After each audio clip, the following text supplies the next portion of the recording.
Hello again and welcome back, everyone. I hope you're having a good day. Thanks for taking the time to join me with a GameStop daily review video. Um, Not much happening today. I wish there was more to report. We'll go over the daily price action, touch on the option chain and available data here. The broader market was down about half a percentage point today. GameStop down about 1%. So, um, not great. It wasn't cool. Uh, in our last video, we talked about the PMO, how we could potentially have a false set. Um, Maybe we're seeing that play out here. However, things could come back around. On the 1 day, uh, we're failing to reclaim the 21 moving average here, which is bad, right? We need a candle to open and close above. You can see these are just wicks, right, and candle bodies. We need a candle to open and close above with like some space underneath it, right? A gap, if you will, between it and the 21 moving average, the teal blue line here. Um, and then, that's going to signify the first steps of a reversal off bottom. With that being said, we're really quite close to that bottom trend line. So the risk reward remains favorable on anyone maybe potentially opening new positions.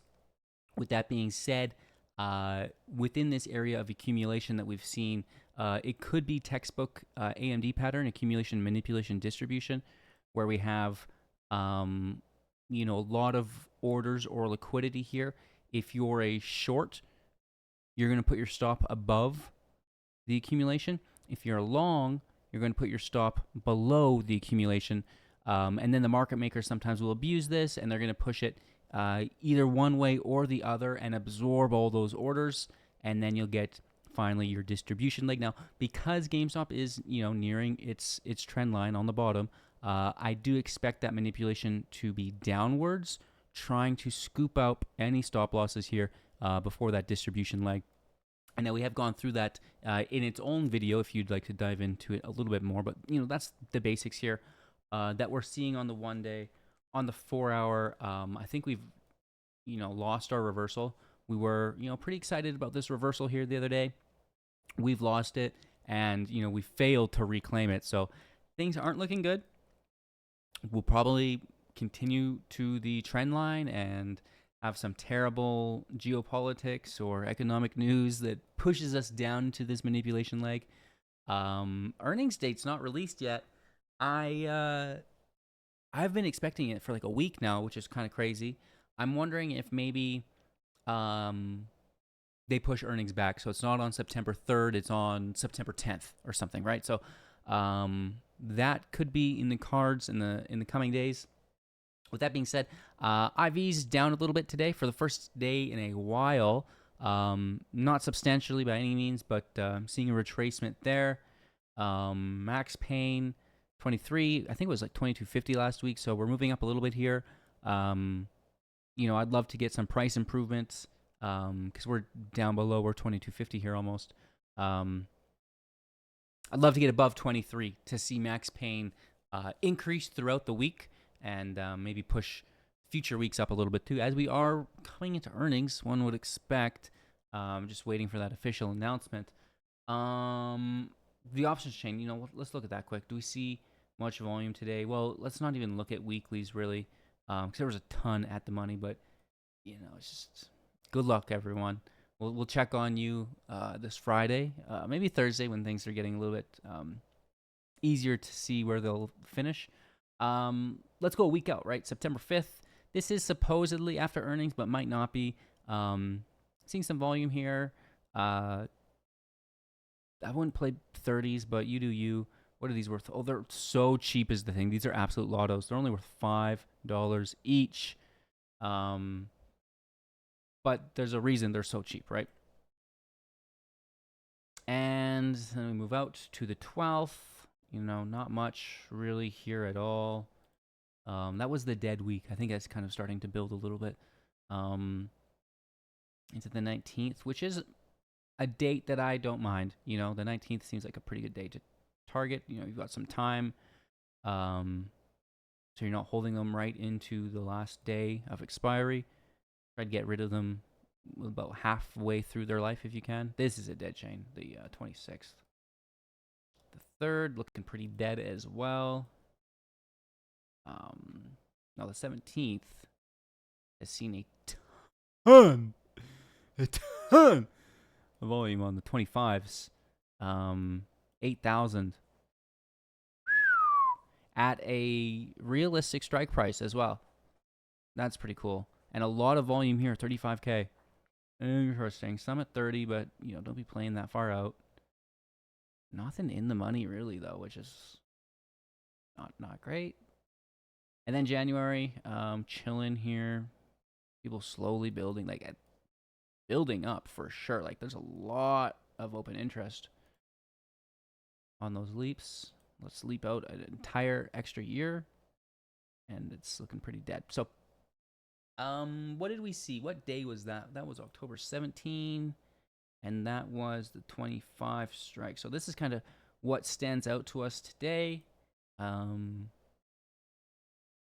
Pull it up. They're down on the day. A lot of that volume hit in the morning.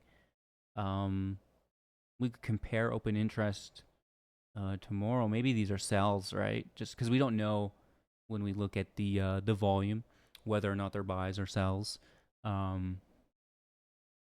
Just kind of looking at the open interest each day. So we'll keep an eye on it, see what it's like tomorrow, and throughout the rest of the week, right? And I guess we'll be able to see that here. There was 25s, right? Yeah, a buttload of them, 35,000 of them. So, keeping an eye on the options chain for the different strikes and the different expiries, just to see, what's building, what's to come. And you don't really have to go through it. I just like to. You can just look at max pain, right? You can just kind of look at the overview to get a good idea. And the IV is going to give you probably a decent idea of that as well. And really, it's just different things of representing the same thing, or different ways of representing the same thing. This doesn't look great. The chart is accumulation mode. Like it's so boring. I don't have an indicator to go through today. It's kind of a little bit under the weather, and even getting this out last minute. But we'll do more. Doing one every video maybe seems like a lot, maybe just a couple a week, and that way I can still focus on some other obligations, right? So hopefully GameStop, gain some ground tomorrow, but if not, maybe a couple weeks till earnings, and hopefully it's a good earnings report, and we can go from there. It's been a long couple of months, right? Because I know a lot of us were expecting some bond arbitrage here, like we've seen the first time, where we had the bond offering and then immediately reclaimed, right?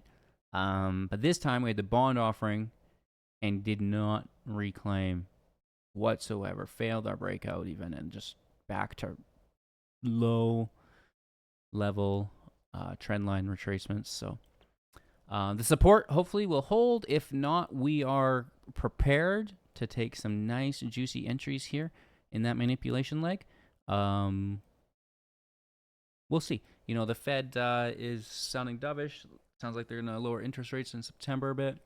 I don't know if that's great for GameStop, but I think it's good for the broader market. And then, when the market's rallying, it's not applying downward pressure, right? I think a lot of the times when the market pulls back, you get some downward pressure, which makes it hard to really see price improvement, even if you're not involved with whatever sector may be pulling back at the time, or it still makes it a little bit harder to move. So a lot of needless rambling today. Some of these videos are going to be like that. If you have any questions, hit me up in the comments, and then maybe we can start a dialogue there.